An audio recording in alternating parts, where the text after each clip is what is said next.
Olá, bem-vindos ao canal A Bíblia Explica. Hoje nós falaremos bem resumidamente sobre Daniel 7. Se você quer um estudo mais aprofundado, olha aí nos vídeos anteriores e estuda conosco. Então, Daniel agora teve um sonho e neste capítulo ele fala que ele viu alguns animais. Ele começa falando sobre o leão. O leão representava a Babilônia e este leão tinha duas asas. Asas na Bíblia representam velocidade, está em Abacuque 1:8. E asas, um leão com asas, também simbolizavam a Babilônia. Isso você pode ver até hoje nas escavações arqueológicas. Bem, depois que ele viu a Babilônia, que passaria e viria outro reino, ele viu um urso. E esse urso representava a Medo-Pérsia. E esse urso era torto de um dos lados. Por quê? Porque os persas seriam mais fortes do que os medos. E neste reino, ele também viu que este urso tinha 3 costelas que saíam de sua boca, ou estavam em sua boca. Essas 3 costelas representavam os 3 reinos que eles tiveram que guerrear e combater para, então, conseguirem o reinado. Foram Lídia em 547 a.C., Babilônia em 538 a.C. e Egito em 525 a.C. Depois ele viu o leopardo, que representa a Grécia. E esse leopardo, ele vê com 4 asas e 4 cabeças. Essas 4 asas representam o dobro de velocidade e as 4 cabeças representam aí os 4 generais que assumiriam o poder. A velocidade, ela é identificada através de Alexandre o Grande, que governou tudo com muita agilidade e depois faleceu. Faleceu entregando seu poder para esses 4 generais. Cassandro, que ficou com a Macedônia, Seleuco, que ficou com Mesopotâmia e Síria, Lisímaco, que ficou com a Ásia Menor, Ptolomeu, que ficou com o Egito e sul da Síria. Depois ele vê um animal terrível e espantoso que representa Roma. E este animal, ele tem 10 chifres, os 10 reinos que viriam depois de Roma. Quais eram esses 10 reinos? Nós já vimos. Hoje vou falar apenas Alemanha, França, Suíça, Portugal, África, Espanha, Inglaterra e Itália. Então foram os grandes reinos que surgiram divididos, porque não haveria mais um único reino.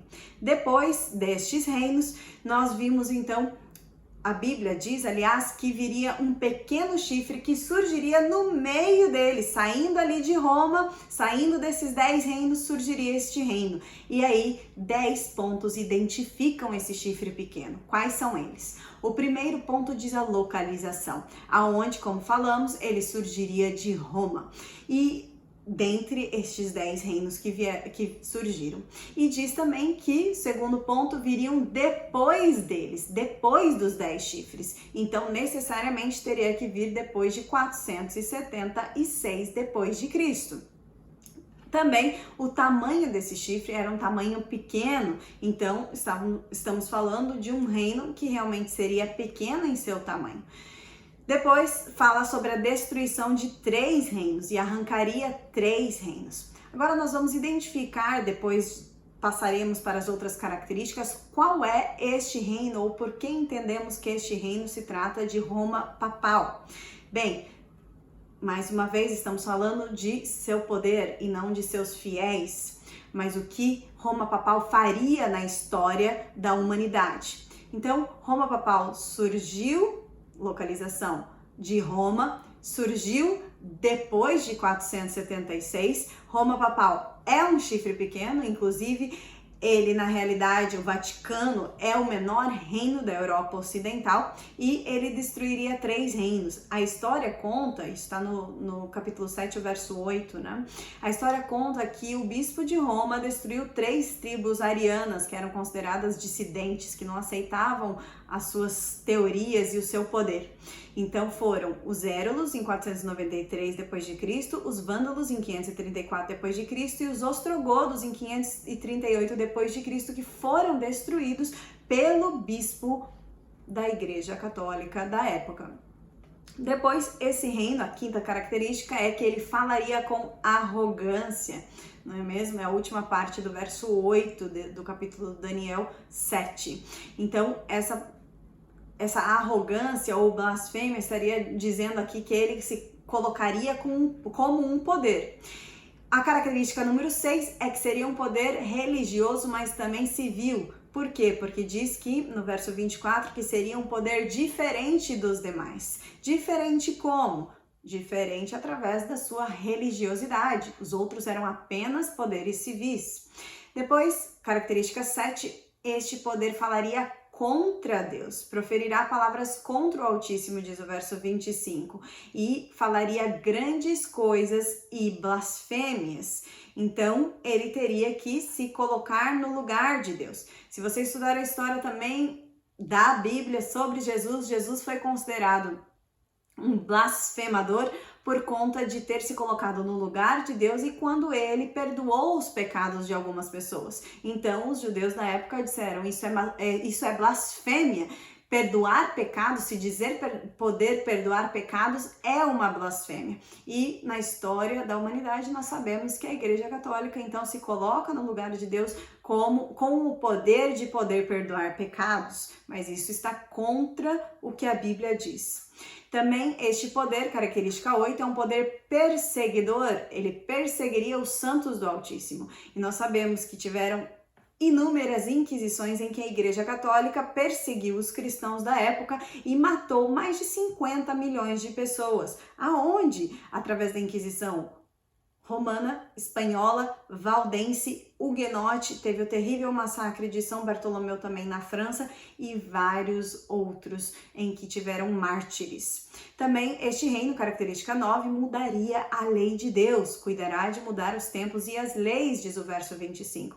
E esse então poder realmente aboliu tanto o segundo mandamento, que fala de não ter ídolos ou imagens, e ele também aboliu e modificou, aliás, o quarto mandamento que diz respeito à guarda do sábado, alterando então para a guarda do domingo como dias de festa.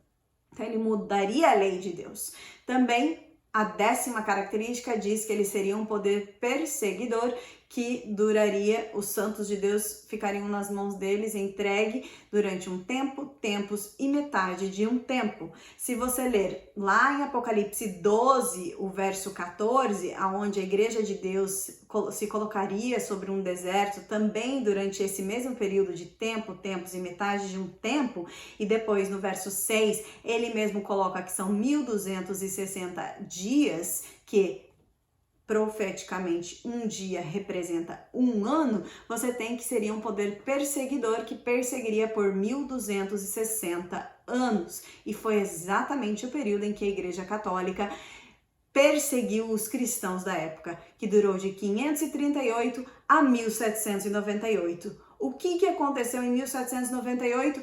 O Papa Pio VI foi preso. Por quem? Por Napoleão Bonaparte. E aí o seu general, Alexandre Berthier, entrou com o exército de Roma, tirou o domínio do papado, prendeu ele na prisão e confiscou toda a sua terra. Então ele parou de perseguir os cristãos por conta disso. Foi a época que as Bíblias então começaram a ser colocadas em liberdade para acesso do povo. Mas a Bíblia fala em Apocalipse 13 ainda que essa ferida de morte seria curada, e foi curada em 1929 através do Tratado de Latrão, feito então por Mussolini e Pietro Cardinal Gaspari, onde eles deram novamente o poder papal. E aí as profecias de Apocalipse serão importantes para você entender este final. Se você gostou desse vídeo, compartilhe, curta e mande para muitas pessoas que ainda não conhecem sobre profecias. Estude profecias.